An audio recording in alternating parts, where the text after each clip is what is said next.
अल्लाहुम्मा सल्लि अला सय्यदना मौलाना मुहम्मदिन बारिक वसल्लिम दाइमन अलैका या रसूल अल्लाह सल्लल्लाहु तआला अलैहि वसल्लम। हज़रात, अल्लाह वहदहू ला शरीक का जितना हम शुक्र अदा करें कम है।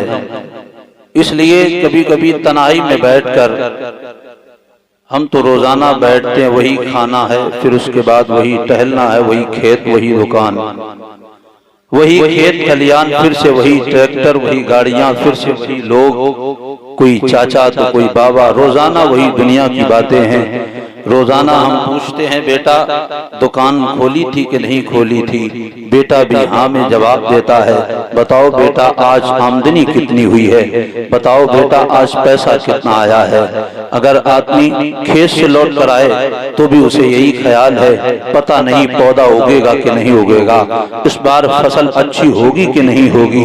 यही ख्याल आता है जब एक बाप अपने बेटे से सवाल करता है। बेटा भी अपने बाप से यही इल्तिजा लगाए है, मेरा बाप इतनी दौलत इकट्ठी करे कि 3 मंजिल का बिल्डिंग खड़ी कर दे, फिर मैं गली मोहल्ले में निकलूंगा तो लोग कहेंगे देखो फला का बेटा आ रहा है जिसके बाप ने हवेली खड़ी कर दी है। लोगों हर आदमी कमाता है सिर्फ औलाद के खातिर है, मगर सबसे अच्छा बाप कौन है? वो जो अपने बेटे को खुदा का बेहतरीन बंदा बना दे। कौन बाप अच्छा है? वो जो अपने बेटे को नेक बनाकर चला जाए। इसलिए कि दुनिया में बड़े बड़े दौलतमंद पैदा हुए, कोई अपने बाप को इंजीनियर बनाकर बेटे को दुनिया से रुखसत हो गया, कोई बाप अपने बेटे को एक बेहतरीन वकील बनाकर के दुनिया से रुखसत हो गया है, कोई बाप अपने बेटे को बेहतरीन IAS ऑफिसर बनाकर दुनिया से रुखसत हो गया है। हर एक आदमी ने दौलत कमाई है, इसलिए कि जहां मैं हूं वहां मेरा बेटा ना हो, इसलिए कि ट्रैक्टर पर अगर मैं बैठूं तो मेरा बेटा ना बैठे, इसलिए खेत में हल हम चलाए मगर मेरा बेटा ना चलाए। यही हमारा तेरा ख्याल होता है, मगर एक बाप को है जो हल चलाकर यह कहता है इसलिए मेरा बेटा इंजीनियर बने ना बने पहले मुस्तफा जान रहमत का सिपाही बन जाए, इसलिए वो खेत में हल चला करके अपने बेटे को आलिमे दीन बनाता है, अपने बेटे को हाफिज़े कुरान बनाता है। अब सवाल कीजिएगा, आका एक बाप अपने बेटे को इंजीनियर बना के रुखसत हो गया है, उसका नाम ऊंचा होगा सिर्फ दुनिया तक महदूद है। एक बाप अपने बेटे को IAS ऑफिसर बना के मर गया है, सिर्फ दुनिया में नाम रोशन होगा। एक बाप अपने बेटे को बेहतरीन वकील बना के मरा है तो दुनिया में रोशन होगा, मगर एक बाप को है जो अपने बेटे को आलिमे दीन बना के रुखसत हुआ है, एक बाप को है जो अपने बेटे को हाफिज़े कुरान बन के मरा है। लेकिन कयामत में जो वकील बना के खड़ा है वो उस सब में नहीं खड़ा होगा जहां हाफिज़े कुरान का बाप खड़ा होगा, जहां आलिमे दीन का बाप खड़ा होगा, जहां मुफ्ती साहब का बाप खड़ा होगा और आवाज दी जाएगी अब इन्हें ताज पहनाए जाए। इसलिए इन्होंने अपने बेटे को हाफिज़े कुरान बनाया है, मुस्तफा के दीन का सिपाही। वाह वाह, सुभान अल्लाह, सुभान अल्लाह, अल्लाह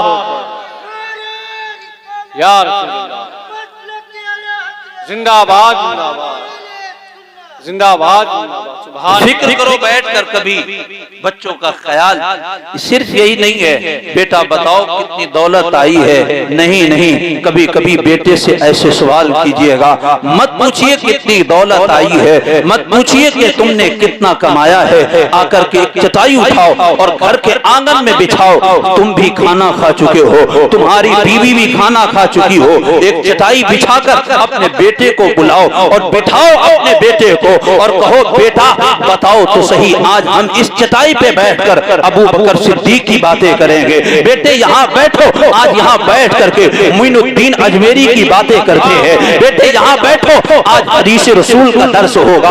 कोई बाप ऐसा नहीं दिखने में आता है जो चटाई बिछाकर ये कहे बेटा बैठो दीन की बातें करते हैं। इसलिए न दीन की फिक्र बाप को है न उस बेटे को है। इसलिए सुनो, आका फरमाते अपनी औलाद को दौलत बाद में दो, सरबत बाद में दो, उन्हें दुनिया की ख्वाहिश बाद में दो। आका फरमाते हैं अपनी औलाद की जिंदगी के अंदर, अपने बेटे की लाइफ के अंदर ये 3 घुट्टियां जरूर पिलाया करो। कौन सी आका? तो आका फरमाते हैं हुब्बा नबी को, अपने नबी का प्यार उसे सिखाया करो, अपने नबी की मोहब्बत उसके दिल में डाला करो। फिर आका फरमाते हैं मेरी औलाद की मोहब्बत उसके सीने में डाल दो, इसलिए कि तेरा बेटा चाहे किसी इलाके में पहुंच जाए, चाहे किसी खित्ते में पहुंच जाए, मगर चलेगा तो ऐसे चलेगा कि मुस्तफा कैसे चलते थे, वो ऐसा चलेगा। वो खाएगा तो ऐसे खाएगा कि आका कैसे खाते थे, वो लेटेगा तो ऐसे लेटेगा कि कैसे मुस्तफा लेटते हैं। चलो बरेली शरीफ जिसे अहमद रजा खान कहते हैं, कौन आला हजरत है जिसका बाप नकी अली खान है,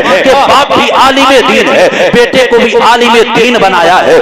ऐसा आलिमे दीन बनाया है कि जिसकी चाल देखो तो ऐसा लगे कि मुस्तफा की तस्वीर उतर आई हो, जब वो खाता है तो ऐसा लगता है कि मुस्तफा की तस्वीर बनके लुक़मे अपने दहन के अंदर रख रहे हो। और आला हजरत फरमाते हैं कि जब वो लेट जाते हैं तो ऐसा लगता है कि मोहम्मद की तस्वीर बनके सो रहे हो। वो अहमद रजा खान है। इसलिए आका फरमाते हैं अपनी औलाद को 3 चीजें सिखाओ, नबी का प्यार सिखाओ, मेरी आल और मेरी औलाद की उसके सीने में प्यार डाल दो, उसके सीने में मोहब्बत डाल दो। इसलिए अगर बेटा छोटा हो, जब छोटा हो तभी से उसकी परवरिश की जाती है, मगर हम कब परवरिश सोचते हैं? जब बेटा गालियां देने लगे, जब बेटा याशी करने लगे, तब सोचते हैं कोई पीर साहब मिले तो साहब तावीज दे दे ताकि शराबी बेटा ठीक हो जाए, ताकि बियर पीने वाला बेटा ठीक हो जाए। आज कितने बाप हैं जो चादर ओढ़ कर यही रोते रहते हैं, मेरा बेटा बियर पी के है, मेरा बेटा शराबी हो गया है, मेरा बेटा जुआरी हो गया है। नहीं नहीं, आज तुम्हें नुस्खा देके जा रहा हो, उस नुस्खे पे अमल करना।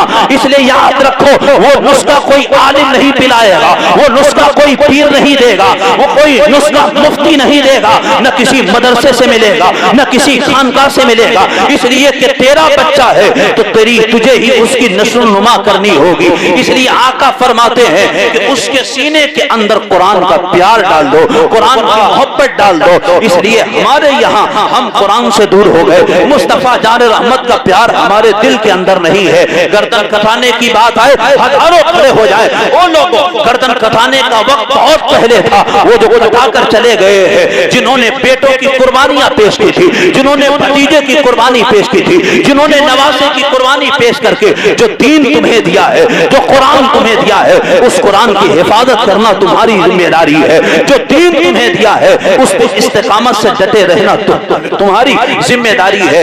इसलिए अपने बेटों को नबी का प्यार दो, अपने आले मुस्तफा जान रहमत के शहजादों की मोहब्बत उनके दिलों में डाल दो। कब होगा? इसलिए हमारी औलाद है, हमें ही उसकी परवरिश करनी होगी, हमें ही उसकी देखभाल करनी होगी। मगर याद रखो जबकि हम नेक हो तब बेटा नेक होगा। हमारे यहाँ हाल ये है कि साहब बेटा अगर सो रहा है तो बाप भी लेटा हुआ है, न बाप को फिक्र है न बेटे को फिक्र है। इसलिए क्या ही अच्छा होता कि बेटा उठ जाता। आप हर घर का आप मुजाहरा कीजिए, हर घर को आप छाल कर देखिए, कोई ऐसा घर नहीं है जो कोई परेशान न हो। कभी बीबी अपने शौहर से परेशान, कोई शौहर अपनी बीबी से परेशान, कोई अपने बेटे से परेशान है, मेरा बेटा शराबी हो गया, मेरा बेटा पुरों में बैठ करके लुच्चा और लफंगा हो गया है। तुमने कब सोचा? जबकि बेटा बड़ा हो गया है, उसकी तभी परवरिश करनी चाहिए थी। कब? जब बच्चा गोद में था, जब बोलने के लायक समझदार लायक था। अब हमारे यहाँ क्या होता, बच्चे को उठा करके मदरसे में डाल दिया है। आलिम साहब अब इसको अच्छा बनाना आपकी जिम्मेदारी है, आपको नेक बनाना आपकी जिम्मेदारी है। मेरा बेटा है, इसे अच्छा बना दीजिए, इसे बेहतर बना दीजिए, इसे हाफिज कुरान बना दीजिए। इसलिए याद रखो, इसलिए कि वो बैठ करके रिमोट पर चैनल वो बदल लेता है, मोबाइल वो चला लेता है। क्या तुमने अपने बेटे को अब आए हो सिर्फ 2 दिन के अंदर हाफिज कुरान हमारे बच्चे को आलिम दीन बना दे? तब तुम कहाँ थे जब बेटा गालियां देने लगा है, जब बेटा बुरा बन गया है, तब तुम कहाँ थे? इसलिए याद रखो हर वक्त दौलत के नशे में ना रहो, हर वक्त दौलत की कमाई में ना रहो। आज हमारी दुकान में इतनी आमदनी आई है, कभी उठ के देखा करो बेटा किसकी मजलिस मजलिस में जा रहा है, बेटे के दोस्त कैसे हैं, वो बैठता कहाँ है, उसका उठना किसके पास है। इसलिए कहीं ऐसा ना हो कि बेटा हमसे बहुत दूर निकल जाए, हम उसकी परवरिश करने के दौलत के चक्कर में इतनी दूर निकल गए हैं कि हमें अपने बेटे और बेटियों की परवरिश का ख्याल न रहा है, हमें अपने बेटे और बेटियों की औलाद की परवरिश का ख्याल तक न रहा। इसलिए औलाद को नेक बनाइएगा, अच्छा बनाइएगा। इसलिए आका करीम सल्लल्लाहु अलैहि वसल्लम इरशाद फरमाते हैं, मेरे नबी ने इरशाद फरमाया है कि अब औलाद अपने माँ बाप का चेहरा देखे तो उसको चेहरा देखने पे भी सवाब दिया गया है, मगर औलाद वो जो नेक बनकर जिए है, जो मुस्तफा की शरीयत की पासदारी रखे, जो दीन पर काबिल हो, जो दीन की समझ उसके सीने के अंदर हो। इसलिए मुस्तफा जान रहमत से सच्ची मोहब्बत कीजिए।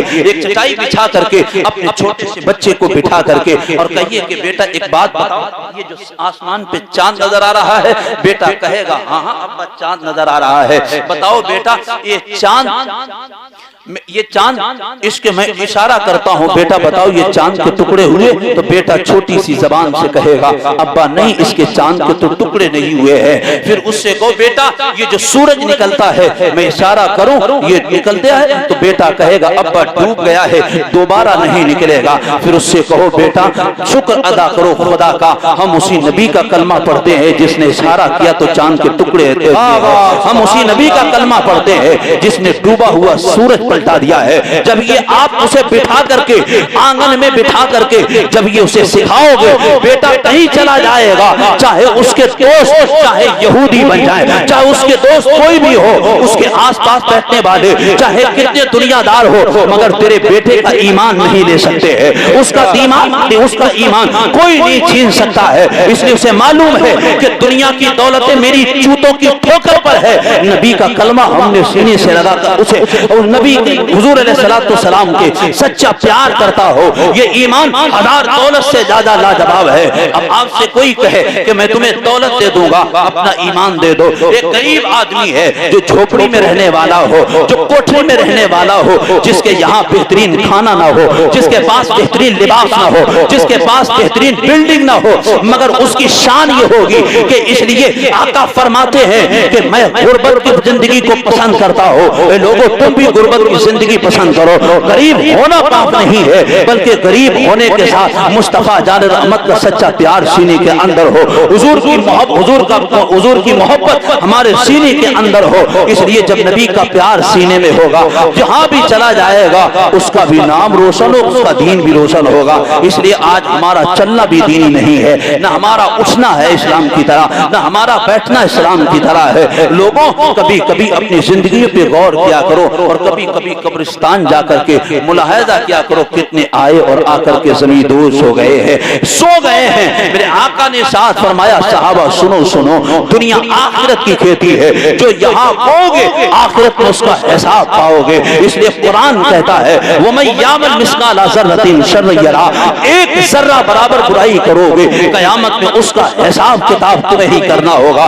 वमन यामल मिस्काला ज़र्रतिन खैरन यरा, एक जर्रा बराबर बुराई करोगे उसका बदला कयामत में पाओगे। कहां गए वो लोग जो ये सोचते हैं कि दूसरी की मेड़ काट करके हम मालदार हो जाएंगे, दूसरे का माल मार करके। आज हमारे पास 8 बेटे हैं, अगर कोई हमें गाली देगा हम उसे चबूतरे पे मारने के लिए, उसके घर को तबाह करने के लिए आज हजारों कोशिश करते हैं। लोगों इस मुसलमान को बर्बाद करने के लिए किसी और धर्म की जरूरत नहीं है, बल्कि हमारा मुसलमान एक दूसरे मुसलमान को इस कदर परेशान करता है कि उसके लिए अपनी दौलत निछावर करने के लिए तैयार है। पड़ोस में अगर लड़ाई हो जाए तो 7 लाख रुपया लग जाए, मगर इसी के क्या हम पर केस करेंगे, FIR करेंगे, लाखों खर्च हो जाए, कोई फिक्र नहीं है। जमीन किसके लिए पड़ी है, ये गाड़ी किसके लिए खड़ी है, ये गाड़ी बेच दूंगा मगर तुझे जेल भेज कर रहूंगा, वहां की जमीन बेच दूंगा तुझे जेल भेज कर रहूंगा। वो लोगों याद रखो, आका फरमाते मन अज़ाब मुस्लिमन फक़द अज़ानी, जिसने किसी मोमिन का दिल दुखाया, आका फरमाते उसने मेरा दिल दुखाया है। आका फरमाते हैं एक मुसलमान दूसरे मुसलमान का आईना है। आका फरमाते हैं मुसलमान को खुश रखोगे मदीने वाला तुमसे खुश रहे, मैं मोहम्मद उससे खुश रहूंगा। इसलिए कभी उससे बदला न ले, इसलिए कि सब्र कर ले, इस्तिकामत दिखा दे। तू बोले ना बोले, मगर एक वक्त आएगा तू झुकता जाएगा, मेरा खुदा उठाता जाएगा। तू आजिज़ी इनकिसारी इख्तियार करेगा, अल्लाह तुझे बुलंद। वाह वाह, नारे तकबीर, नारे रिसालत, मसलके आला हजरत, जश्न गौसुल वरा, नारे तकबीर, नारे रिसालत, सुभान अल्लाह। हजरत इमाम ज़ैनुल आबिदीन इमाम हुसैन के शहजादे हैं, जो करबला से पलट कर आए। एक शख्स आया और आकर कहने लगा, ओ ज़ैनुल आबिदीन, एक बात कहूं, ये बड़े लोग हैं ना, अल्लाह ताला उन्हें हौसले भी बुलंद देता है। तो हम छोटे जैसे लोगों की ये सोच होती है, साहब हमें कोई एक बात उल्टी कर दे तो हम उससे लड़ने के लिए तैयार हो जाते हैं। हजरत ज़ैनुल आबिदीन से उसने रोक कर कहा, एक बात कहूं? कहने लगा, तुम्हारे बाप दौलत की वजह से, माल की वजह से, इसलिए उन्होंने यजीद की बगावत की। फिर उसने कहा कि मैंने देखा जो दौलत के नशे में थे उनकी गर्दनें काट दी गईं, तुम्हारा नामो निशान मिट गया, कोई बाकी न रहा। बातें करता रहा, यहाँ तक कि उससे जितनी हो सके उसने आपको उभारने के लिए एक से एक बातें उसने ऐसी बुरी जो दिलों को छीन कर रख देती, उसने कई बातें कही। फिर आखिर में जब कह चुका तो हजरत ज़ैनुल आबिदीन ने कहा, बताओ और कोई बात हो तो कह लो। कहने लगा बस। तो हजरत ज़ैनुल आबिदीन ने कहा, अगर वाकई जो तूने इल्जाम लगाए हैं तो फिर दुआ कर दे, अल्लाह मेरी बख्शिश फरमाए, मेरे बाप को बख्श दे। और अगर ऐसी बात नहीं है तो फिर अपने लिए मग़फ़िरत की राह इख्तियार कर, अपने लिए माफी तलब कर। इतनी बात कही, कोई आपने शिकवा न किया, पेशानी पे एक बल नहीं आया है। उसे क्या मालूम है ये उसका बेटा है जिसके घर में सब्र का पाठ पढ़ाया गया है। उसे क्या मालूम है ये उसका बेटा है जिसने हंसते हंसते बेटा कुर्बान कर दिया है, मगर उफ तक नहीं निकला है। भतीजे सामने शहीद हो गए मगर एक जबान पे शिकवा नहीं आया, वो खुदा ये क्या हो रहा है, एक मर्तबा भी नहीं कहा है। हमारे यहाँ एक जनाजा उठ जाए तो साहब हमारे यहाँ अगर कोई नागहानी हादसा हो जाए तो हम इतने सासे कम तरीके शिकार है, खुदा ही को बुरा भला कहने लगे। याद रखो, इस्लाम जितना मजबूत है उससे कहीं ज्यादा जाने में कमजोर है। जितनी जल्दी ऐसे जुमलों से इस्लाम निकल जाता है हमें फिक्र तक नहीं होती, हमें सोच तक नहीं होती है। चंद जुमले कहे हैं, उसे क्या मालूम है ये उस आंगन से पढ़ाए गए हैं जिनके यहाँ सब्र की आयतें उतरी है। इन्हें क्या मालूम है कि इनके घर से सब्र का सबक सिखाया जाता है। इमाम ज़ैनुल आबिदीन ने फरमाया, इतना कहा कि फिर दुआ कर कि अल्लाह मेरे बाप को बख्श दे, और अगर ऐसी बातें नहीं है तो तूने मेरे ऊपर तोहमत लगाई है तो फिर अपने लिए तौबा कर और अपने लिए मग़फ़िरत तलब कर। ये चंद जुमले थे, उसके सीने को छलनी कर गए हैं। आंखों से आंसू आकर के कदमों पे गिर के कहता है, मुझे माफ फरमा दीजिएगा, मैंने तो इसलिए बातें कही, और कोई होता तो 4 आदमी बुला करके मुझे मरवा देता। कोई किसी का उसका कोई आपका कोई बाल बेका नहीं कर सकता, इसलिए हर गली में आपके मानने वाले हैं, हर चबूतरे पे आपसे मोहब्बत करने वाले हैं। आप किसी को इशारा करते तो साहब हमारा थोड़ी देर में हमारी हड्डियां चकनाचूर कर देते, मगर ये आपका हौसला है कि आपने हमें माफ कर दिया है, कदमों पे गिर के सच्चे दिल से तौबा की है। इसलिए कभी कभी झुकना से बड़ा फायदा होता है। इसलिए जिस फल के अंदर डाली में जिस डाली पे फल लगे होते हैं उसके अंदर झुकाव ज्यादा होता है। मत देख अल्लाह ने हमारी बिल्डिंग बना दी है, तकब्बुर मत करना, घमंड मत करना। बड़े बड़े घमंडी आए हैं, जमीन दोष हो गए हैं, एक से बड़े ने सर उठाया है, अल्लाह ने कुचल कर रख दिया है। तुम्हें नहीं मालूम है फिरौन अपने आप को खुदा कहने वाला दौलत के घमंड में चूर था, अल्लाह ने उसकी घमंड को जमीन में निस्तो नाबूद कर दिया है। क्या आपने नहीं सुना शद्दाद की जन्नत पे इतराता फिरता था, अल्लाह ने उसी की जन्नत बनाई हुई में कदम नहीं रखने दिया है। आपको मालूम है नमरूद जैसा शख्स जिसके कभी सर में दर्द नहीं हुआ है, कभी जिंदगी में उसके रोमा नहीं दुखा है, कभी भी उसे कोई तकलीफ नहीं हुई, मगर जब अल्लाह ने मारा उसे तो एक मच्छर ने उसे तबाह कर दिया। दिया है और बता दिया कि तू बड़ों बड़ों के सामने तो उन्हें झुका सकता है, एक मेरी छोटी मखलूक, एक मच्छर है जो तुझे तबाह कर रही है, जो तुझे बर्बाद कर रही है। इसलिए खुदा है जो ऐसी निशानियां दिखाता है ताकि इबरत हासिल की जाए। इसलिए तकब्बुर अच्छा नहीं है, घमंड अच्छा नहीं है, बड़े बड़े अनानियत करने वाला है अल्लाह ने जमीन में मिटा दिया है। इसलिए जिसके अंदर ज्यादा चीज होती है और बासलाहियत होती है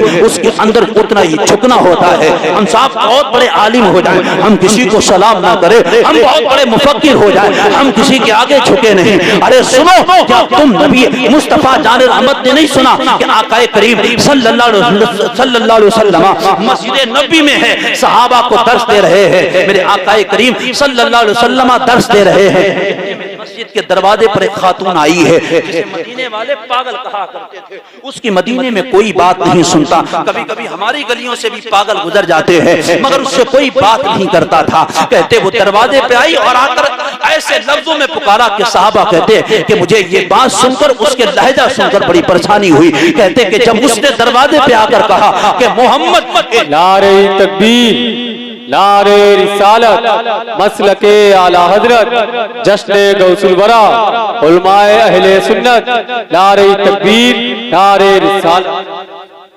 सुभान अल्लाह। आप देख रहे हैं खतीब हिंदुस्तान हजरत अल्लामा मौलाना अब्दुल मुईज साहब किबला की जलवागिरी है। इंशाअल्लाह मेरे बाद आपको बेहतरीन खिताब आपको समाअत करना है और हमारे नसीम अजीजी भी हैं, इंशाअल्लाह उन्हें भी समाअत करना है। दुरूद शरीफ सैयदना व मौलाना मोहम्मद बारिक वसल्लम दाइमन अलैका या रसूल अल्लाह सल्लल्लाहु अलैहि वसल्लम। वो दरवाजे पे आई और आकर कहने लगी मोहम्मद मेरी बात सुन लो, मोहम्मद मेरी बात सुनिए। और कोई होता तो दरवाजे से धक्के मार कर निकाल देता। ये मुस्तफा जान रहमत हैं। हुजूर उठे और सहाबा से कहा ठहरे रहो अपनी जगह पर। हुजूर गए और कहा हाँ कहो क्या कहना चाहती हो। तो उसने कहा यहाँ नहीं आप बाहर आइए। कहते हुजूर का हाथ पकड़कर दूर ले गई और ले जाकर जहाँ धूप तेज थी, आप अंदाजा कर सकते गर्मी का दिन हो, धूप निकली हुई हो, और फिर उसने इतनी देर तक बात की है। सहाबा कहते हैं कि मुझे देखकर ऐसा लगता कि इसे अलग कर दें और हुजूर को बुला के लाएं, मगर किसी में हिम्मत नहीं थी, इसलिए आका रोक कर गए थे। ये वो सहाबा है, हुजूर कहे कि इसी हाल में रहो तो उसी हाल में रहें, उस पर एक पल भी हट ना सके। एक हम हैं कि हुजूर अलैहि सलाम ने हमसे क्या कहा हमें कोई मतलब नहीं है, हमें इससे कोई मुजाहिदा नहीं है। साहब हमारे यहाँ एक ऑफिस में आदमी काम करता है, बॉस कह दे कि साहब अभी जाओ कोल्ड ड्रिंक की एक बोतल लेके आओ, साहब दौड़ा दौड़ा एक कोल्ड ड्रिंक की बोतल लेके आता है, अभी जाओ गिलास लेके आओ। इस दुनियादारी के चक्कर में तुम किस किस की हेल्परी करने लगे हो। वो साहब तुम्हें उठाता है तुम उठने को तैयार, वो बैठने को कहता है तुम बैठने को तैयार हो, इसलिए कि चंद रुपये के चक्कर में हम उसकी बात के मानने को तैयार हैं। मगर आका ने हमें क्या किया है, हुजूर ने हमको क्या दिया, इससे कोई फिक्र नहीं है। दुनिया वाला तुम्हें 500 के नोट गिन करके 20,000 तनख्वाह गिनकर मंथली दे देगा, मगर आका फरमाते हैं जो मैंने तुझे दिया है इसे सच्चा करके दिखा, मोहम्मद तेरा हाथ पकड़ जन्नत तुझे दे देगा। वो मुस्तफा जान रहमत है। कहते बहुत देर तक उसने गुफ्तगू की हुजूर से, बहुत देर तक। फिर हुजूर ने फरमाया और कोई बात, कहते उसने हाथ छोड़कर कहा अब कोई बात नहीं करनी। फिर मेरे आका फरमाते हैं हदीस में एक लफ्ज भी आपके पेशानी पर शिकम न आया। फिर हुजूर अलैहिस्सलातु वस्सलाम वहां से पलटने लगे। फिर आका फरमाते सुनो, जब भी तुम्हारा दिल करे बात करने को तो मेरे पास आ जाया करो, तब तुम्हारी कोई ना सुने तो मैं तुम्हारी जरूर सुनूंगा, और सुनो अगर मैं नहीं सुनूंगा तो फिर कौन किसकी सुनेगा। मुस्तफा जान रहमत से बड़ा कौन होगा। आज चंद टके की दौलत आ जाए, साहब पगड़ी ऊंची बन गई है, हम साहब बहुत बड़े आलिम हो गए, बहुत बड़े पीर हो गए हैं, झुकना हमने नहीं सीखा है। इसलिए याद रखो जो झुकता नहीं है अल्लाह तबारक व तआला उसकी हीड़ को झुका देता है। इसलिए झुकना सीखो, आजिज़ी अच्छी है, तकब्बुर अच्छा नहीं है। बड़े बड़े शमंड पैदा हुए हैं, अल्लाह ने तबाह कर दिया है। हजरत अब्दुल्लाह इब्न मुबारक से किसी ने पूछा था बताओ तो सही, अभी आप जवान हैं फिर आपकी पीठ कैसे टेढ़ी हो गई है। इस जवानी में पीठ नहीं टेढ़ी होती है, कैल्शियम बहुत कम हो तब जाकर हड्डियों में दर्द होता है। इतनी सी उम्र में आपकी रीढ़ की हड्डी कैसे टेढ़ी हो गई है। आप जवानी में झुक गए थे, ऐसा लगता था कि रुकू में जा रहे हो। किसी ने सवाल किया जवानी में ये झुकना कैसा है, तो हजरत अब्दुल्लाह इब्न मुबारक की आंखों में आंसू आ गए। कहने लगे सुनो सुनो, मेरे दो उस्ताद से जिनसे मैं काल अल्लाह व काल रसूल की सदाएं सुनता था, एक मुझे फिका पढ़ाता था, एक मुझे हदीस पढ़ाता था, मगर मैंने दोनों उस्तादों को देखा है। एक मेरा उस्ताद मजूसी होकर मर गया है, यानी मेरे उस्ताद जो मुझे हदीस पढ़ाते थे, जो कौले खुदा और कौले रसूल पढ़ाते थे, मैंने उनकी आखिरत देखी, मैंने उनकी मौत देखी है। वो इस हाल मरे के हैं, अल्लाह ने उनका ईमान सल्ब कर लिया है। कहते इस वाक़िये ने मेरी पीठ को झुका दिया और कहा, अब्दुल्लाह इब्न मुबारक, जब तेरे उस्तादों का ये आलम है तो फिर कभी रोजाना अल्लाह की बारगाह में इस्तिग़फ़ार किया कर। इसलिए दो वाक़िये ऐसे थे, कहते मेरी पीठ झुका दी है। लोगों इसलिए आजिज़ी इख्तियार करो, इनकिसारी इख्तियार करो। अल्लाह को आजिज़ी पसंद है, इनकिसारी पसंद है। इसलिए अल्लाह तबारक व तआला को रोना पसंद है, हंसना पसंद नहीं है। अल्लाह की बारगाह में जो जितना रोता है, अल्लाह तबारक व तआला उसे उतना कुर्ब, उतना ज्यादा अता फरमा देता है, अपनी मारिफत उसे दे देता है। इसलिए अपने माँ बाप की खिदमत कीजिएगा, अपने माँ बाप से बेअलियाना प्यार कीजिएगा। इसलिए हुजूर इरशाद फरमाते हैं, जो अपने माँ को मोहब्बत से देखे, अल्लाह ताला उससे हज्जे मकबूल का सवाब अता फरमाता है। बार बार आपने हदीस सुनी होगी, मगर जितनी बार सुनो उतनी बार चाशनी मिला कर दी है। इसलिए हुजूर अलैहिस्सलाम ने जो दर्स हमें दिया है, आज हम उससे दूर हो गए, दुनिया ने हमें जलील रुस्वा कर दिया है। वो कौन लोग थे जो फटा कपड़ा पहन करके पेबंद लगाते थे, मगर जिस गली से गुजरते थे, कहते गली नहीं, वो उधर से अगर काफिर भी आता तो थर्रा जाता था, उसके तलवों से पसीना निकल जाता था। ये हालात कब पैदा होंगे? इसलिए कि हमने हुजूर अलैहिस्सलाम की जो तालीम है उससे हम दूर हो गए हैं, बस सिर्फ दुनिया के चक्कर में हम पीछे पड़ गए। मेरे आका फरमाते हैं, अब दुनिया सिजनुल मोमिन, दुनिया मोमिन के लिए कैद खाना है, वो जन्नतुल काफिर, और काफिर के लिए जन्नत है। आका फरमाते हैं, दुनिया कैद खाना है, यहाँ की मुसीबतें चंद रोज हैं, उठा ले लें। इसलिए आका करीम ने अपनी बेटी फातिमा से कहा था, मेरी शहजादी, तुम चाहती हो कि मैं तुम्हें गुलाम दे दूं? आज हमारे यहाँ बेटी अगर परेशान हो जाए, ससुराल से अगर एक बार फोन करे तो बाप तड़प जाता है। बेटा अपने बेटे से कहता है, चावल की बोरी उठा, आटे की बोरी उठा और जा बाजार से तेल उठा ला। कहते उसके बाद बांध करके कहता है, जा बेटी के दरवाजे पे दे के आ। जब 2-4 महीने के बाद फिर शिकायत करती है, फिर बाप की आंखों में आंसू आकर के, फिर आंखें लाल हो जाए, फिर वो बदले की आंख में आकर के अपनी बेटी के ससुराल में आकर के फिर वो औल बकता है। फिर अपने ही दामाद को, जिसको कल सलाम करने के लिए तरसता, आज उसी दामाद को गाली देता है, इसलिए कि बेटी परेशान हो गई, कल इसे बासी रोटी खाने को मिली है, इसलिए बाप तड़प गया है। एक दिन खाना नहीं मिला है, बाप अपनी बेटी के ससुराल आ गया है, कभी उसको गाली देता है, कभी उसे सताता है, कभी उसे बुरा भला कहता है। कभी ये नहीं सोचा है, मेरी कौम की शहजादियों, कौम मेरी बेटी, मेरी बहनों, याद रखो, हजरत हुजूर अलैहिस्सलाम की बेटी सैयदा तैयबा ताहिरा हजरत फातिमा ज़हरा आकर के कभी शिकायत करती, अब्बा हजरत अली के घर में शादी की है, जिनका ना खुद का मकान है, ना कोई दौलत है, ना उनके पास कोई अच्छी सवारियां हैं, आपने कहां मेरी शादी कर दी है? एक ज़बान पे शिकवा नहीं है। जब भी कहती हैं तो कहती है, अल्लाहुम्मा लका शुक्र कसीरा, ऐ अल्लाह तेरा हाल में बेशुमार शुक्र है कि तूने अपना नेक बंदी बनाई। इसलिए एक हाल में भी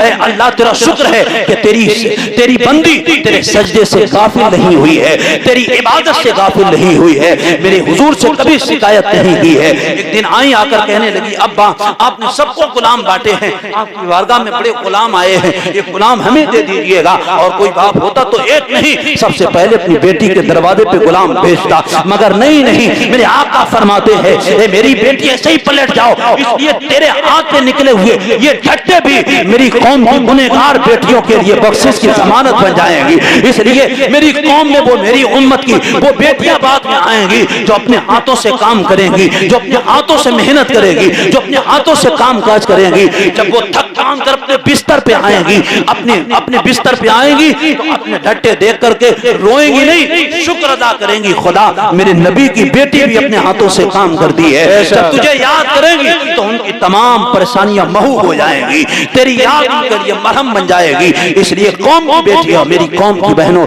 याद रखो, जो हमारे अंदर है, अगर हम सब्र नहीं होगा तो अपनी औलाद को सब्र क्या देंगे? जिन माँ बाप के अंदर सब्र ना हो वो अपनी औलाद को सब्र की तालीम कैसे दे सकता है? इसलिए हिम्मत होनी चाहिए, हौसला पैदा करना चाहिए। इसलिए कि जितने वालिदैन के अंदर सब्र इस्तिकामत होगी, बेटा भी वही चीज सीख करके साबिर बनेगा। अपने बेटों को करीब लीजिए दीन से, करीब लीजिए उन्हें दीन के, मत जाने दीजिए दूसरों के प्यास। ये 8-8, 10-10 घंटे आप मोबाइल चला लेते हो, चंद मिनट बैठकर किसी आलिम दीन के पास बैठकर दीन का एक मसला नहीं आप पूछ सकते। वो साहब जिस हाल में भी हो रही नमाज हो रही है, क्या आप पूछ नहीं सकते? आपके गांव में बेशुमार आलिम और हाफिज कारी मौजूद हैं, किसी से भी दीन की बातें आप सुन सकते हैं। मगर सबसे पहले है अपने बेटे को दीन की समझ दीजिएगा, दीन सिखाइए। हुजूर अलैहिस्सलाम ने फरमाया कि दीन जहां से भी मिले उसे ले लो, मगर याद रखो जहां से दीन ले रहे हो उसे भी देखो कि हम ऐसे पैसे से तो नहीं दीन ले रहे हैं। दीन किससे लेना है? दीन उससे ले जो नबी की मोहब्बत में सरसार हो, जिसके सीने में नबी का प्यार हो। यूं कहिएगा कि जिसके सीने के अंदर आला हजरत का भी प्यार हो, मुफ्ती आज़म हिंद से भी प्यार हो, ऐसे से हमें दीन लेना चाहिए। इसलिए कि जो आला हजरत वाला होगा वो सच्चा मुस्तफा वाला होगा। जो आला हजरत वाला नहीं है तो फिर याद रखो कहीं ऐसा ना हो कि साहब इसकी तरह कि वो उसको बढ़ा दे या इसको घटा दे। इसलिए कि हमें मसलक आला हजरत पर इस्तिकामत के साथ डटे रहना और इसी दीन पर हमें अल्लाह ताला मौत अता फरमाए। अपने बच्चों की अच्छी परवरिश कीजिए, उन्हें दीन सिखाइएगा, उनकी अच्छी परवरिश कीजिएगा। खाना तो हर एक खिलाता है, पैसा हर एक देता है, गाड़ियां सब एक देते हैं। हमारे यहाँ माँ उठाती है ना बच्चे को सुबह स्कूल के लिए, तो कहती बेटा उठो मैं तुम्हारे लिए साइकिल ला दूंगी, बेटा उठो जल्दी तुम्हारे लिए ला दूंगी। कभी उस बेटे से ये कहो बेटा उठो नमाज पढ़ के आओ। आज हमारे यहाँ अगर शौहर मौलाना शान मोहम्मद साहब की मस्जिद में अगर जोहर की नमाज पढ़ के चंद मिनट बैठ जाए ना, तो ये साहब घर से फोन 20 बार पहुंचेगा, आज ही तुम मौलाना बन जाइए उनके पास बैठ करके, आज ही उनके पास मुफ्ती बन जाइयो। इसलिए याद रखो ये मेरी कौम की बेटियों, याद रखो तेरा शौहर आलिम दीन के पास बैठा है, किसी हाफिज जी के पास बैठा है, मस्जिद के इमाम साहब के पास बैठा है। बहुत दिन हो गए हैं, कभी कभी अपने बेटों से कहा करो बेटे बहुत दिन हो गए अपनी बुलेट पर कपड़ा लगाते हुए, बहुत दिन हो गए बेटा अपनी रेड चीप के जूते पे पॉलिश करते हुए, आज उठ जुमे का दिन है, आज खुदा का घर की सफाई करके आ जा। कभी अपने बेटे से कहा करो बेटा चले जाओ मस्जिद के अंदर, वहां की अलवारी होगी अपने हाथों से साफ करके आ जाओ, वहां की चटाइयां हैं उन्हें साफ करके आ जाओ। इसलिए अपने बेटे को जब ये कहकर भेजोगी तो बेटा कुछ बने ना बने मगर गौसे आजम का वफादार और या अल्लाह से मोहब्बत करने वाला होगा। शुक्र अदा करके तेरा बेटा किसी शराबी के पास नहीं बैठा, किसी दुनियादार के पास नहीं बैठा, बल्कि आलिम दीन के पास बैठा है, इमाम के पास बैठा है। इसलिए कि उनके पास बैठा है जो मुस्तफा के सच्चे वफादार है, जो उनकी मुस्तफा जान रहमत की शरीयत के पासदार हैं, इसलिए उनके पास बैठे हैं। तो शुक्र अदा कीजिएगा कि अल्लाह शुक्र है तेरा मेरा बेटा वहां बैठा है। इसलिए आजिज़ी इनके सारी इख्तियार कीजिएगा। तकब्बुर बड़ी खराब की चीज है, इसलिए तकब्बुर इंसान के अमाल को बर्बाद कर देती है। अनानियत नहीं आना चाहिए। अल्लाह ने दौलत दी है, शुक्र अदा कर, अल्लाह तेरा शुक्र है। और अगर आपसे शुक्र ना हो सके तो कभी कभी हॉस्पिटल के चक्कर लगाया करो, किसी का कान कटा हो उसे देखकर अल्लाह का शुक्र अदा करो। ए खुदा तेरा शुक्र है कि तूने मेरे कान सलामत रखे हैं। किसी के टूटे हाथ देखो, कटे हाथ, तो अल्लाह का शुक्र अदा करो। अल्लाह तेरा शुक्र है कि तूने हमारे हाथ दिए तो हाथ सलामत है। किसी का पैर कटा दे तो शुक्र अदा कर, अल्लाह तेरा शुक्र है कि मेरा पैर सलामत है, मेरा पैर अच्छा है। इसलिए अपने माँ बाप औलाद वही अच्छी है जो अपने माँ बाप की भी खिदमत करे और खुदा की भी इबादत करे, मुस्तफा जार रहमत से सच्ची मोहब्बत करे। इसलिए हजरत हारून रशीद ने एक बेटे बाप को कैद कर लिया, बाप और बेटे को कैद कर लिया, कहते जेल में बाप बेटे को बंद कर दिया। दोनों बाप बेटे बड़े नेक थे, तहज्जुद गुजार थे, न बाप ने तहज्जुद की नमाज छोड़ी न कभी बेटा छोड़ता। कहते मामूल के मुताबिक उसी जेल में बाप तहज्जुद की नमाज के लिए उठा, मामूल के मुताबिक बेटा भी उठा और कहा बेटा, इसलिए उसका बाप गर्म पानी से वुजू करता। वो सर्दियों के दिन कहते पानी लिया और उसी जेल के अंदर एक चिराग जल रहा था, लैंप जिसे कहते, उसी चिराग में उस बेटे ने पानी गर्म किया। गर्म करने के बाद अपने बाप को दिया है और देने के बाद कहा बेटा अब्बा हुजूर ये लीजिएगा पानी, इसे वुजू कीजिएगा। कहते उस लैंप में कितनी गर्माहट होती है, मगर पानी गर्म करके दिया, बाप ने उससे वुजू किया। कहते जब दरोगे जेल को मालूम हुआ है कि इसने इससे फायदा उठाया तो इस्तेफादा ना हो सके इसे, कहते उसने लैंप उठाया, ऊंचे रख दिया है जो पहुंच ना सके। कहते फिर दूसरे रात को मामूल के मुताबिक बाप तहज्जुद की नमाज के लिए उठा है। उठने के बाद बाप ने, बेटे ने वो पानी लिया, अब उस चराग से पानी तो गर्म नहीं कर सकता, वो लैंप ऊंचा हो गया है। कहते उसने अपने बटने खोली, सीने की बटने खोल करके, जो धड़कन गर्माहट होती है ना, दिल हलता है, उसकी गर्माहट से उसने बर्तन अपने सीने पे रखकर वो कदरे हरारत जो हार्ट और दिल से पैदा होती, उस गर्मी से थोड़ा सा पानी मदरे मामूल गर्म हो गया, यानी ज्यादा ठंडा ना रहा। इस सर्दियों में बटन खोलकर अपने बाप के लिए उसने उस बर्तन को सीने पे रखे, हल्की सी गर्माहट पानी दी और बाप से कहा ये लो वुजू करो। तो बाप ने कहा बेटा ये लैंप ऊंचा हो गया है, ये पानी कहां से गर्म किया है, बड़ा गुनगुना मालूम होता है। तो कहा अब्बा मैंने इसे अपने सीने से गर्म किया है। कहते वुजू करके बाप ने दुआ कर दी है, ए परवरदिगारे आलम मैं इस बेटे से राजी हूँ, खुदा तू इससे राजी हो जा। बताओ इस मजमे में कोई है ऐसा बेटा जो अपने बाप अगर कहे बेटा ये काम करो तो साहब ये नशे के चक्कर में दौलत की आ गई थोड़ी, अब बाप को कोई इंट्रोडक्शन तक कराने को तैयार नहीं है। बाप हल चलाकर अगर बेटे को डॉक्टर बना दे, इंजीनियर बना दे, चार दोस्त आकर पूछते हैं ये कौन आया है, तो कहता ये मोड़े पड़ोस के चाचा हैं, कहते वो चंद पैसे लेके आए हैं। यहाँ तक अपने बाप का इंट्रोडक्शन कराना या उनका तारुफ कराने पर भी ये समझता, अपनी नीच समझता है कि मैं नीच ना हो जाऊं, इसलिए अपने बाप को नहीं बताता ये मेरा बाप है। याद रख तू चाहे कितनी ऊंची कुर्सी पे पहुंच जा, जिस कुर्सी पे पहुंचता जाएगा तेरे बाप की देन पहले होगी। कुर्सी जो मिली है इसी बाप की बदौलत मिली है। इसलिए ऐ मेरे बच्चों मैं तुम्हें दर्श देना चाहता हूँ, चाहे तुमसे कोई राजी हो ना हो, मगर हर हाल में माँ बाप को राजी रखना। इसलिए आका फरमाते हैं, हुजूर फरमाते हैं कि माँ बाप की रजा में खुदा की रजा है, वो रहमान राजी रहता है। इसलिए चाहता है कि मेरा हज अल्लाह कबूल कर ले, मेरा सदका खुदा कबूल कर ले, गौसे आदम के नाम की जो टेक पकाई है ये खुदा कबूल कर ले। तो गौसे आदम ने कभी माँ बाप के उफ तक न कहा है, इसलिए अपने माँ बाप को उफ न कहना, कभी उनके काम को इनकार न करना, उनसे मोहब्बत करना, हर हाल में उनके काम की पाबंदी करना। वो जो तुमसे कहें यारो बड़ी दौलत है, ये बड़ी दौलत, माँ बाप चले जाते हैं दोबारा नसीब नहीं होते हैं। दौलत से हम गाड़ी खरीद सकते हैं, दौलत से हम सब कुछ खरीद सकते, मगर माँ बाप दोबारा नहीं ला सकते हैं। इसलिए अगर माँ बाप की दुआ कर दें, हुजूर फरमाते मेरी दुआ तुम में ऐसे है, इसलिए तुम्हारे हक में तुम्हारे वालिदैन की दुआ भी वैसे ही है जैसे मेरी दुआ उम्मती के हक में है। इसलिए माँ बाप से दुआ कराया कीजिएगा। कितने बेटे ऐसे हैं जो शादी हो जाए अब माँ बाप को देखने तक को गवारा नहीं है, पन्नी में बांध कर लाता है, कहीं बूढ़ा बाप जो जिंगले में पड़ा है बाहर कहीं देख ना ले, वो ब्याह है मौजूद कहीं ऐसा ना हो कहीं देख ना ले। खूब खिला अपनी बीबी को से, खूब अपनी बीबी को ला कर दे, मगर ऐसी चीज ला कर दे जिसपे माँ की नजरें हो, जो जिसपे माँ की नजरें हो। इसलिए कि जब माँ नजरें डाल देगी और सबसे पहले अपनी माँ को दे, अगर अल्लाह ताला उसमें अगर सेहतियाबी नहीं है, उसमें नफा नहीं है, उसमें अगर शिफा नहीं होगी तो माँ के हाथों की बरकत से अल्लाह शिफा अता फरमा देगा। इसलिए माँ तरस जाती है। आज हमारे यहाँ 40वां होता है, तीजे की फाता होती है, बेटे ने 8 रंग की मिठाइयाँ फाता में लगा दी है, 40वें की फाता है। अब्दुल सत्तार के बेटे ने आज फाता का इंतजाम किया है, साहब उसके यहाँ घर को पहुंचते हैं, साहब 2 रंग की बिरयानी रखी है, 4 रंग का नगोश बना हुआ है, 18 रंग के किस्म के खाने मौजूद हैं, मगर उसी बेटे का हालात मैंने देखे हैं कि वही बेटा है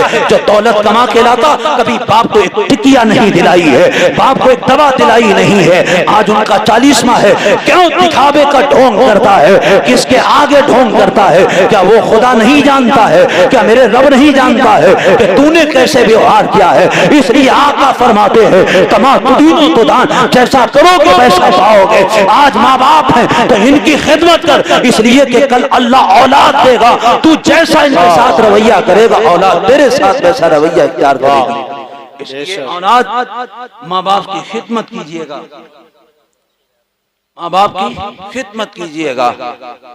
आज हमारे यहाँ हर कोई परेशान है। वजह यह है कि हम वक्त पे खुदा को याद ना कर सके। और याद रखो, जो खुदा का हक अदा ना करे, इबादत ना करे, वो किसी का हक अदा नहीं कर सकता। जो वक्त पर इबादत ना कर सके, जो रब को सजदे ना कर सके, वो किसी का हक क्या अदा करेगा। इसलिए खुदा का भी हक अदा करो, हुजूर से भी मोहब्बत कीजिए और वालिदैन से भी, बोलिए, माँ बाप से भी प्यार कीजिए।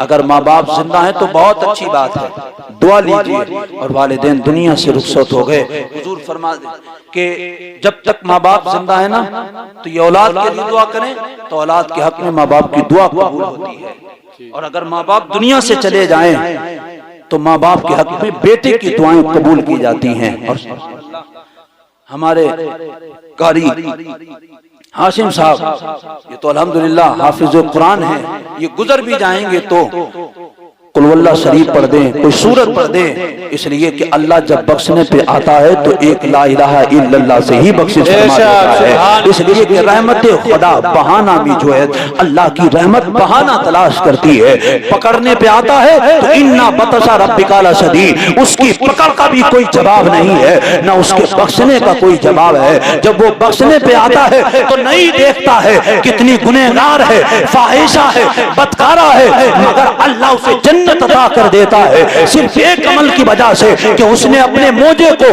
कुएं में डाल करके उस प्यासे कुत्ते को पानी पिला दिया है। बड़ी फाहिशा थी, बड़ी बदकारा थी, तो रब ने जब हिसाब किया है तो नहीं पूछा कि कितनी बदकारा है, कितनी मुजरिमा है, नहीं नहीं, अल्लाह फरमाता है फरिश्तों इसे जन्नत अता कर दो, इसलिए कि इसने बेजुबान मखलूक को पानी पिलाया है। मुझे ये अदा पसंद आई है, मैंने इसे माफ। बख्शने पे आता है तो यूं बख्शता है, और जब वो पकड़ने पे आता है तो कई साल की इबादतें नहीं देखता है, बल्कि पूछता है, बताओ जब अपने मुरीद के यहाँ दावत खाने गए तो बगैर इजाजत के उसके छप्पर से तिनका क्यों निकाला। जब वो पकड़ने पे आता है तो एक चीज पर पकड़ लेता है और 40 साल लग जाते हैं ये बताने कि मैंने क्यों निकाला है। इसलिए उस रब की पकड़ से बचिएगा। अल्लाह ताला से दुआ कीजिए, परवरदिगार जिस तरह तू एक नेक अमल से कबूल करके बख्श देता है, परवरदिगार हमें भी माफ फरमा दे। इसलिए मुर्दों की कब्रिस्तान जाया करो, इससे मौत याद आएगी। आका फरमाते जो अपनी मौत को रोजाना 20 बार याद करेगा, अल्लाह के हबीब फरमाते हैं कल कयामत में वो शहीदों की जमात में खड़ा हो। सिर्फ 20 बार मौत को याद करना है, मरना है, मगर हमारे यहाँ मौत को इतना कड़वा इख्तियार कर लिया है, अगर कोई मौत की बात कर दे तो साहब भागने को तैयार हैं। हमारे यहाँ का हाल ही अजीब है। साहब कोई बाप जिस चारपाई पे लेटता था, उस चारपाई को छूने में नौजवान को डर लगता है। ये बाप के कपड़े हैं, उठा कर कहा कि फलाने मोहल्ले में चले जाओ, फकीर हैं उन्हें कपड़े दे दो। ये बाप का कपड़ा है, जो सिला हुआ नहीं है वो भी उसे फकीर को देने को तैयार है। चारपाई को हाथ नहीं लगाएंगे ये कि कहीं मर ना जाऊं, इस कपड़े नहीं, बाप का कपड़ा नहीं पहनूंगा, कहीं मर ना जाऊं। ये माँ का लिबास है, बेटी नहीं पहन रही है, बाप का लिबास है, बेटा नहीं छू रहा है, मगर कैसे हवस के पुजारी है, ये बाप का कपड़ा नहीं छू सकता। बाप जिस चारपाई पे लेटा चारपाई नहीं छू सकता है, मगर आपका बैंक बैलेंस किताब नोचने के लिए तैयार है। उसकी दुकान है, उसमें 2 भाई लड़ने को तैयार है। कहते यही है साहब, बाप को वो दफन करके नहीं लौट पाए, कहते दोनों बेटे में लाठियां चार्ज हो गई, ये दुकान मेरी है, फुला खेत मेरा है। अरे जिस तरह फकीर को बाप का कपड़ा दे के आया है, जिस फकीर को अपने बाप की चारपाई दे के आया है, उसी फकीर को बाप का जमा पैसा क्यों नहीं दे के आया है, जमीन उसे क्यों नहीं दे के आया है। ये तो वही हाल हुआ है, मीठा मीठा अप और कड़वा कड़वा थू थू, ये हाल मेरी कौम का हो गया है। नहीं नहीं, अल्लाह ताला ने तेरी मौत जब लिख दी है तो बाप की चारपाई छू या ना छू अल्लाह मार देगा। अल्लाह ने मौत लिखी होगी, चाहे बाप का कपड़ा पहन न पहन अल्लाह मार देगा। और अगर मौत नहीं दी है, चाहे किसी को कांदा दे, चाहे किसी का कफन तैयार कर, चाहे जो करना है कर, अगर मौत नहीं लिखी है तो किसी हाल में मौत आने वाली नहीं है। इसलिए अल्लाह ने मौत लिख दी है कि 60 साल के बाद आएगी तो आकर रहेगी, कोई नहीं बचा सकता है, चाहे कितने ताले में बंद हो जाओ। मरना है, मरना है, मरना है, चाहे कोई हो सबको मरना होगा। वो चारपाई छुओ या ना छुओ, कपड़ा छुओ या ना छुओ, इस दुनिया से जाना है, दुनिया से जाना है। और मरो इस शान से, जियो इस शान से कि लोग कहें कि नबी का गुलाम है, और मरो इस शान से तो कहें ये नबी का गुलाम जा रहा है। कब्र में भी जाओ तो फरिश्ते कहें नम कनो मतिल उरूस, सो जाओ जैसे पहली रात की दुल्हन सोती है। सुभान अल्लाह। काम करके मरो जो फरिश्ते से ये जुमले सुनने को मिले, कम नो मतिल उरूस, सो जाओ जिस तरह पहली रात की दुल्हन सोती है। मगर सोएगा कौन? जो मेड़ काट कर मरेगा वो चैन से सोएगा, दूसरे को तबाह करके मरे हो तुम चैन से सोओगे, दूसरे की दौलत मार करके जा रहे हो चैन से सोओगे। इसलिए याद रखो हुकूकुल्लाह, अल्लाह चाहे तौबा करो तो अल्लाह चाहे तो माफ फरमा दे। इसलिए अल्लाह ताला मय्यग़फ़िरु मय्यशा, अल्लाह ताला जिसे चाहे उसे माफ फरमा देता है, जिसे चाहे माफ फरमा दे। इसलिए अगर खुदा की इबादत में कोई कोताही हो जाए, हो सकता है कि अल्लाह माफ फरमा दे, चाहे तो वो पकड़ ले, उसे इख्तियार है। मगर किसी का हक मार कर मरे हो, किसी की दौलत डाल करके, किसी की मेड़ काट करके अगर मरे हो तो याद रखो जब तक वो माफ ना कर दे तो खुदा भी माफ, अल्लाह भी माफ नहीं करेगा। इसलिए कल कयामत में जालिम मजलूम दोनों खड़े किए जाएंगे। अल्लाह फरमाएगा तेरे ऊपर जुल्म किया था, हाँ हाँ खुदा इसने मेरे ऊपर जुल्म किया था, क्या हुआ? मैंने कुछ ना कहा। अल्लाह इसने मेरा खेत था उसमें इसने मेड़ काटी, ये दौलत थी मेरे पास, कर्जा मेरे पास से पैसा लिया, मांगने जाता था तो जुल्म करता था, यहाँ तक कि अल्लाह मेरा कर्जा था ये नहीं दे सका। तो खुदा फरमाएगा ऐ बंदे अगर इसकी नेकियां उठाकर तुझे दूं तो राजी हो जाएगा? बंदा कहेगा हाँ परवरदिगार राजी हो जाऊंगा। अल्लाह उस जालिम से उसकी नेकियां उठाकर इस मजलूम को दिलाएगा। अल्लाह फरमाएगा बंदे अब राजी है? अल्लाह अभी भी पूरा हिसाब नहीं हुआ है, अभी भी 1000-2000 बाकी हैं। अल्लाह फरमाएगा अब तो इसके हिस्से में नेकियां नहीं है, हाँ तेरे हिस्से में गुनाह है, हाँ मौला गुनाह है। अल्लाह फरमाएगा तेरे हिस्से में जो गुनाह है इन गुनाहों को इसे दे देता हो। अल्लाह उसे गुनाह देगा, फिर अल्लाह उठा करके उसे जहन्नम दाखिल फरमा देगा और इसे जन्नत में अल्लाह दाखिल फरमाएगा। इसलिए किसी पर जुल्म न कीजिएगा। इसलिए कभी कभी जुल्म ऐसी चीज है कि हमें इंसान दीन से भी हमें अंधा बना देती है। इसलिए कभी जालिम ना बनिए, मजलूम का साथ दीजिए, मजलूम की हिम्मत हौसला अफजाई कीजिए। जालिम के साथ तो सभी खड़े हो जाते हैं, साहब जिसके पास दौलत है, बिल्डिंग है, साहब उसे 4 लोग वैसे भी कह देते हैं हाँ तुम ही ठीक हो। याद रखो अगर आज गलत का साथ दिया है तो कयामत में जिसके हिस्से में बोले हो ना ये दुनिया में बचा लेगा ना। आज झूठा अगर प्रधान भी कुछ कह देना तो साहब प्रधान की हम बोली बोलते हैं, क्योंकि अगर कोई बात कहेंगे तो प्रधान हमें भगा देगा और हमारी जिंदगी तबाह हो जाएगी। इसलिए कि हम ये जो कहेंगे ये मान लेगा। दुनिया में इज्जत कमा सकते हो मगर इसलिए नहीं, आखिरत देखकर जिंदगी गुजारो, आखिरत ही सब कुछ है। ये 60 साल 70 साल 80 साल की जिंदगी है, जिस हाल में जीना है जी जाओ, मगर ऐसे जियो अल्लाह भी तुमसे राजी रहे, उसका रसूल भी तुमसे राजी रहे और अल्लाह के नेक बंदे भी तुमसे खुश रहे। अल्लाह तबारक व तआला हम सबको हुजूर अलैहिस्सलाम का सच्चा उम्मती बनाए, बुजुर्गों से सच्ची मोहब्बत करने वाला बनाए। परवरदिगार आलम हम सबको नेक बनाए और एक बनाए। मुस्तफ़ा जान रहमत सल्लल्लाहु अलैहि वसल्लम के दीन के आलिमों से सच्ची मोहब्बत की तौफीक अता फरमाए। अल्लाह कुरान अज़ीम में इरशाद फरमाता है ए ईमान वालों अल्लाह से डरो। दो हदीस से एक हदीस पढ़ी, अल्लाह तबारक व तआला कि नबी सल्लल्लाहु अलैहि वसल्लम ने इरशाद फरमाया दुनिया मज़रउल आखिरा, दुनिया आखिरत की खेती है, जो बोगे आखिरत में उसका बदला पाओगे। अल्लाह ताला हम सबको यहाँ रोजा नमाज नेक काम करने की तौफीक अता फरमाए। वमा अलैना इल्लल बलाग।